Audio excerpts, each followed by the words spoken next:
श्री राधे। आइए छठे स्कंद के द्वितीय अध्याय पर चर्चा करते हैं। प्रथम अध्याय में अजामिल को ले जा रहे थे यमदूत, उसके मुंह से अपने छोटे बच्चे के लिए नारायण शब्द निकला। इतने में ही विष्णुदूत आ गए, यमदूतों को निषेध किया। फिर विष्णुदूतों ने कहा बताओ धर्म क्या है? तो वेद प्रणीतो धर्म, जो वेद ने जो कहा है वो धर्म है, और व्यक्ति जो काम करता है उसके साक्षी होते हैं, उसके अनुसार हम धर्म का निर्णय करते हैं। ये बड़ा एक नंबर का विधर्मी है, इसको हम ले जा रहे हैं। तो अब द्वितीय अध्याय में विष्णुदूत कहते हैं कि नहीं, कि धर्म को जानने वाले भी इसका मतलब धर्म तत्व को नहीं जानते। अदंडेषु दंड, यहाँ तो तुम अदंड्य को दंड दे रहे हो, मतलब ये अजामिल दंड का पात्र नहीं है, फिर भी दंड देने के लिए ले जा रहे हो। अगर जो शासक है वही धर्म को नहीं जानता, वही धर्म के रहस्य को नहीं जानता, तो प्रजा किसके शरण में जाए? क्योंकि सबको ये आशा होती है कि राजा जो न्याय करेगा सही करेगा, तो सारे जीव को ये आशा होती है कि धर्मराज यमराज जो दंड निर्धारित करेंगे वो सही करेंगे। परंतु अगर उन्हें ही धर्म और अधर्म का पता नहीं तो बड़ी समस्या हो जाएगी। तो कहते हैं यश्यांके शिराधाय लोक स्वपिति निर्मित, यानी धर्मराज यमराज की गोदी में सिर रखकर व्यक्ति सोता है कि भाई वो जो निर्णय लेंगे वो सही धर्म लेंगे। तो स्वयं धर्मम न जानाति, वो धर्म और अधर्म को अगर खुद न जानता हो, पशु की तरह हो, तो कैसे काम चलेगा? इतना सुनाने के बाद विष्णुदूत कहते हैं इसने चाहे जितने भी पाप किए हो, परंतु इसने पाप का प्रायश्चित कर लिया है।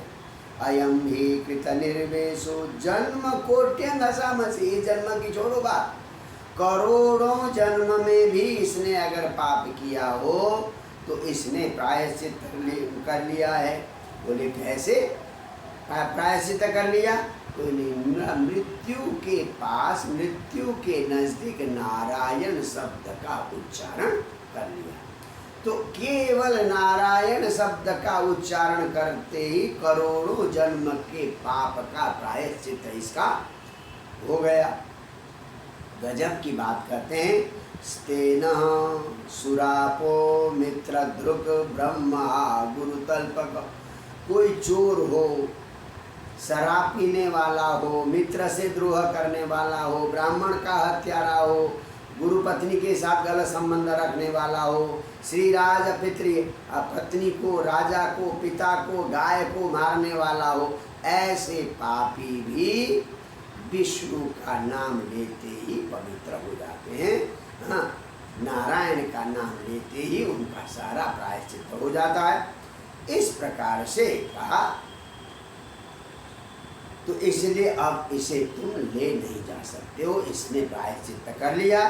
हाँ, तो सारे पाप का प्रायश्चित कर लिया है, क्योंकि मरते हुए इसने भगवान का नाम लिया। तो विष्णुदूतों की बात को सुनकर थोड़ा सा असमंजस में पड़ गए यमदूत। विष्णुदूत क्लियर कहते हैं, देखो भगवान का नाम कैसे भी लो, सांकेत्यम पारिहास्यम भास्तोभम हेलनमेव वा। सांकेतम, देखो वो नारायण बैठा हुआ है, मजाक में अगर आपने कहा, परिहास में कहा, स्तोभम यानी तिरस्कार करने के लिए, हेलना के लिए कहा, कैसे भी वैकुंठ नाम ग्रहणम, भगवान का नाम अगर आपने उच्चारण कर लिया, अशेषागरम विदु, सारे पाप उसके धुल जाते हैं, चाहे गिर रहा हो, चाहे फिसल रहा हो, टूट रहा हो, कैसे भी हो। अचानक मुंह से हरि का नाम निकला तो उसको यम यातना नहीं मिलेगी। तो एक उदाहरण देकर समझाते हैं विष्णुदूत। कोई रोगी है, भयंकर रोगी है, अनजाने में उसने उस रोग की दवा खा ली, उसको पता नहीं था कि भाई इस रोग की दवा, अगर अनजाने में भी दवा खा ली तो उसका रोग ठीक हो जाएगा। अज्ञानादथवा ज्ञानात् उत्तम श्लोक नामयत् संकीर्तितमघम पुंसो दहेदे जो यदानिल।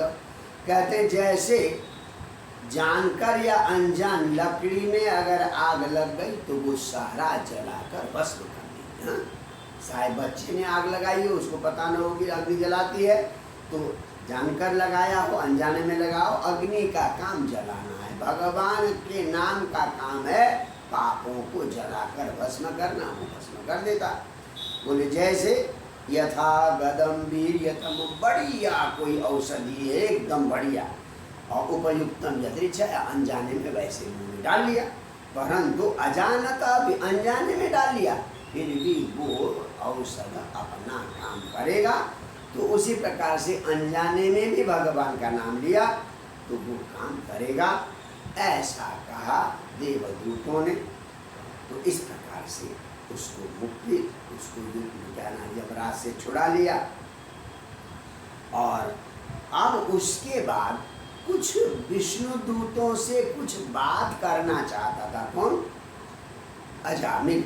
तो कुछ बात करना चाहता था, इतने में विष्णुदूत भी वहाँ से गायब हो गए, यमदूत भी चले गए।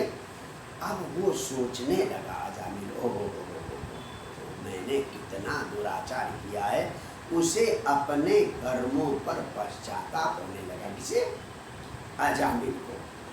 अनुतापो महानासे, हाँ, स्मरतो अशुभमात्मना, अपने किए गए अशुभ कर्म का स्मरण करके उसे बहुत ज्यादा ताप होने लगा। कहता वृद्धो अनाथो पितरो, बूढ़े थे, उनका कोई दूसरा पुत्र नहीं था, उनको मैंने छोड़ दिया। नान्य बंधु, कोई उनको पालन करने वाला नहीं था। और पत्नी थी, पतिव्रता थी, ब्राह्मण कुल की थी, उसको छोड़ दिया। हैं, मैंने कितना अपराध किया। हैं, किमिदम स्वप्न, फिर सोचता है कि ये स्वप्न है या वास्तविक है। ये जो यमराज आए के दूत आए थे, विष्णु दूतों ने उनको भगा दिया, ये स्वप्न है या वास्तविक है। और वो कहाँ गए? न यमदूत दिखाई दे रहे हैं, न विष्णुदूत दिखाई दे रहे हैं। बड़ा हैं, तो अब वो सोचता है हम कितवः पाप ब्रह्मग्नो निरपत्रप, मेरे जैसा पापी, मेरे जैसा ब्रह्म हत्यारा, और कहाँ नारायण का नाम मेरे मुंह से निकल गया। हो सकता है पूर्व जन्म का कोई संकल्प हो। इस प्रकार से उसने सोचा। 88 साल का बूढ़ा मृत्यु से इस प्रकार बच गया। तो उसे इतना वैराग्य आ गया, तो सब कुछ छोड़कर हरिद्वार चला गया और वहाँ जाकर गंगा के किनारे तपस्या करने लगा। तो गंगा द्वार मुखे आए, वहाँ जाकर अब जाकर तपस्या करते करते जब शरीर त्याग का समय आया तो साक्षात भगवान का विमान आया और विमान में बैठकर वो चला गया।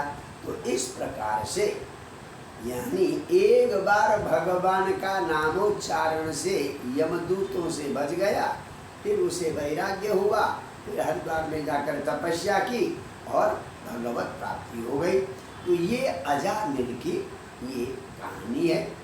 तो भगवान का नाम जाने अनजाने जैसे भी लिया जाए, हाँ, उसका असर अवश्य पड़ेगा। इस कहानी का यही लक्ष्य है। जय जय श्री राधे।